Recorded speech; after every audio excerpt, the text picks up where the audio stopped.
Welcome to Burlap Teachers. Enjoy the video. You need the updated studio and a backup. Do that now.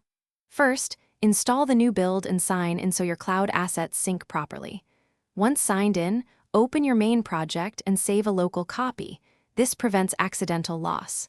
Next, enable experimental features under Settings if the update requires them, because some tools live behind that toggle.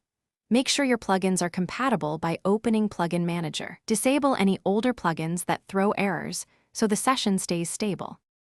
You will now apply the new tools to your workflow. Start by trying nested selection in Explorer and observe linked properties updates.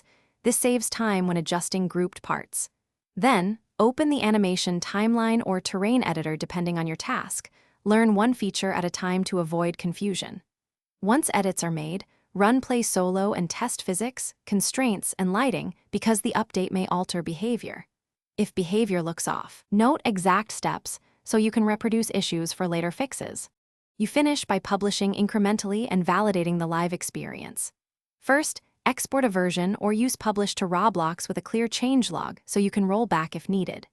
Next, perform a multiplayer session test on a small server to confirm network replication and latency under load.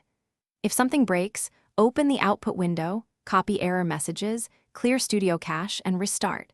This often resolves transient issues. If errors persist, reproduce the bug in a minimal place and gather logs before seeking help. Thanks for watching. Consider subscribing if this video helped you.